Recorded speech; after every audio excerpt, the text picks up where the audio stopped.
होय रे. अरे ते बराडे मामा ते चाललेत पंढरपूरच्या वारीला, जाऊ का मी त्यांच्या संग? अहो तुम्ही गेला तर नाही गेला तरी मला सारखंच आहे. कस काय? सर आता मीच करते. आता ही एवढी मोठी दुकान ते टाकलं, हे सगळं तुझ्यामुळे झालंय का? अहो जेव्हा मी रात्रंदिवस कष्ट केलंय तेव्हा तुम्हाला कूलर फॅनच्या हवाला खुर्ची बसायला भेटतंय दुकानात. बर मित्रांनो, याच्यावर मी तुम्हाला एक दृष्टांत सांगतो. एकदा असंच लक्ष्मीचं आणि नारायणचं भांडण लागलं होतं. लक्ष्मी काय म्हणली माहिती का? लक्ष्मी नारायणला म्हणली हे सगळं जग माया ईश्वरावर नाचतंय. नारायण म्हणलं कस काय, दाखव मला. मग खालून एक प्रेत यात्रा निघाली होती. आता प्रेत यात्रा निघल्यावर काय झालं, लक्ष्मी काय म्हणली नारायणाला, बघा म्हणली कसं जग माया ईश्वरावर नाचत आहे का नाही. तर वरून ती काय करते, 100-100च्या नोटाचा पाऊस पाडते. मग पाऊस पावडा काय होतं, जे लहान लहान लेकरं असतात का, ते प्रेत यात्रा सोडून देत आणि ते 100-100च्या नोटाच गोळा करत बसत. मग थोडी प्रेत यात्रा पुढे गेली की वरून लक्ष्मी काय करते, 500-500च्या नोटाचा पाऊस पाडते. मग 500-500च्या नोटाचा पाऊस पावडा काय होतंय, जे लांबून नातेवाईक असतात का, ते सगळे ती प्रेत यात्रा सोडून देत आणि माग ते 500-500च्या नोटा गोळा करत बसत. मग आज थोडी प्रेत यात्रा पुढे गेली की लक्ष्मी काय करते, सोन्या चांदीचा पाऊस पाडते.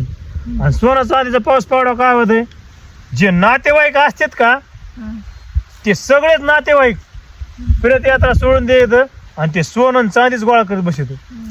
मग अजून थोडं प्रेत यात्रा पुढे गेली की लक्ष्मी काय करते, हिरे माणिक मोती असा पाऊस पाडते. मग हिरे माणिक मोत्याचा पाऊस पावडा काय होतंय, ते 4 जे खांदेकारी असतात का, ते खांदेकारी काय करते, ते प्रेत खाली ठेवतात आणि खाली ठेवल्यावर खाली ठेवून ते म्हणते तर ह्या प्रेताचं पुन्हा बघू, आधी हे हिरे माणिक मोती गोळा करू.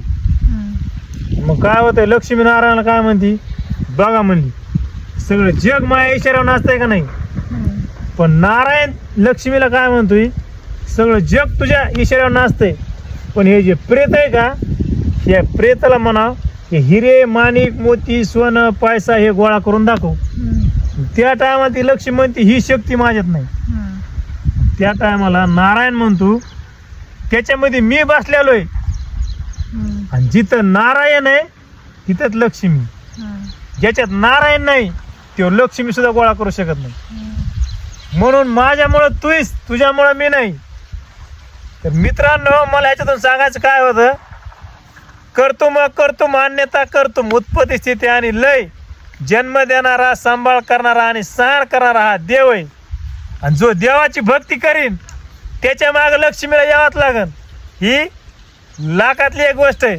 मग कसं, रामकृष्ण हरी आणि चलो पंढरपूरची वारी. ये मला पलीकडने पांडुरंगा, नदी भरली चंद्रभागा.